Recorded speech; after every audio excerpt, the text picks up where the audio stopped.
Is the ketogenic diet one more fad, or could it help manage diabetes?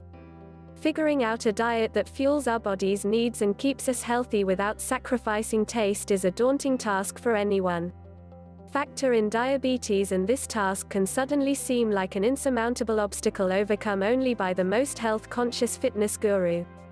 Some diets are clearly fads, popping up into existence seemingly overnight, selling books and recipes and often food itself, only to fade into the twilight and be overtaken the next day by yet another set of guidelines by which we are to become, optimistically, the best self we can be.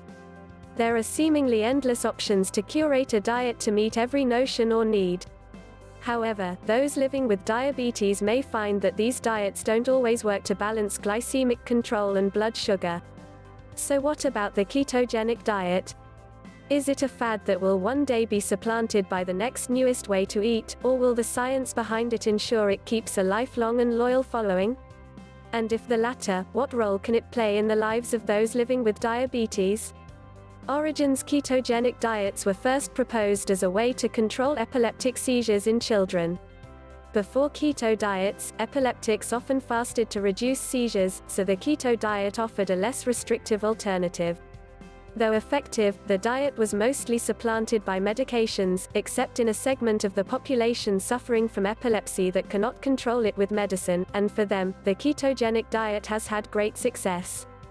Along with the benefits it offers to epileptics, especially children, the keto diet is also being studied as a possible salve for many neurological conditions and diabetes, too. 1. What does ketogenic mean? All of our cells need fuel to function. This fuel comes from three sources: fat, carbohydrates and protein, called macronutrients. Too much protein without fat puts us at risk for a handful of complications, so protein can never healthily serve as a primary source of fuel. We are left then with fat and carbohydrates as the main providers of energy, the energy that allow us to do everything from breathing and blinking as we veg out on the couch to swimming the English Channel. Our cells' preferred fuel comes from carbohydrates, which are easily converted to glucose, which, in turn, is readily converted to energy. This is why athletes carb load before they compete. Peak performance occurs when the body has plenty of glucose and glycogen stores available at hand.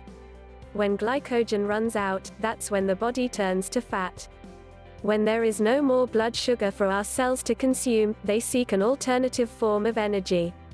This energy comes from ketones, which are compounds our body produces from stored fat. So a ketogenic diet is one that is high in fat and very low in carbohydrates, resulting in the production of ketones to be used for fuel instead of glucose. The word keto often has negative associations for people living with diabetes, especially type 1. DKA, diabetic ketoacidosis, is a life-threatening condition arising when the body produces too many ketones. So how does entering ketosis deliberately through a conscientious diet differ from entering it accidentally? The answer has to do with the level of ketones, the former causing regulated and controlled production, and the latter causing an overabundance. What does ketogenic have to offer? The benefits of a ketogenic diet have been well documented for those living with type 2 diabetes. Not only does the diet help manage blood sugar, but it promotes weight loss as well.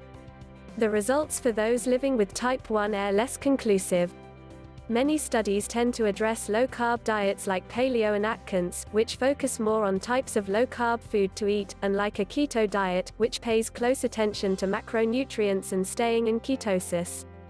There seem to be fewer studies exploring the latter, but there is observational information that seems to indicate the diet offers a way to manage A1C levels and glycemic control. Many people with diabetes who abide by the keto diet have found that they significantly reduce the use of insulin. Meat and more meat. So what makes keto unlike other diets? Meat and more meat. There is no meat or fish that is off limits on keto, including the usually verboten bacon. Non-starchy vegetables like Brussels sprouts and cauliflower are encouraged, as are oils, butter and lard. Cheese and Greek yogurt can also be staples of a keto diet.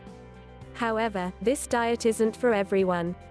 If traditional bread, pasta, rice, potatoes and/or fruit are what you live for, then you might just be miserable on keto. However, if you're open to exploring different tastes, then the good news is there are substitutes for many of these foods. Cauliflower pizza crust, rice, and even gnocchi, zoodles, noodles made from zucchini, almond flour bread and almond milk are all readily available from most stores now. A small amount of berries is acceptable, but for the most part say goodbye to apples, melons, plums and peaches. Booze and sugar are also out, but if you're living with diabetes, you likely already know how to manage these desires. Listen to your body, and your doctor. If you are taking insulin, you may immediately need to lower your intake anywhere from 30 to 50% as soon as you enter ketosis. For those living with type 1, this can significantly help with controlling highs and hypos. As with any diet, precautions need to be taken. Pregnant women and those with kidney disease are not good candidates for this diet, and some people with diabetes may find that the diet increases their insulin resistance. Dairy can often spike blood sugar, so avoiding the dairy in a keto diet and taking a vitamin D supplement might be a better option for some people. It's important to pay attention to the way your body responds and realize that no diet is a one-size-fits-all model. The trick to reaping the benefits of the keto diet is to stay in ketosis, which means keeping your carbs at 5% or less of your calories. The 5% can fall anywhere between 20 to 50 grams a day. However, if an insulin shot is missed while in deep ketosis, there's a good chance you will find yourself quite sick, so it's probably best to avoid the risk and keep carbs on the upper end of this spectrum. This diet might be untenable as a long-term way of life for many people, but if you have iron willpower and the desire to try a restrictive diet that still allows you to indulge yourself with fatty meats and oils, a keto diet might very well be the way for you to help manage your diabetes while managing weight.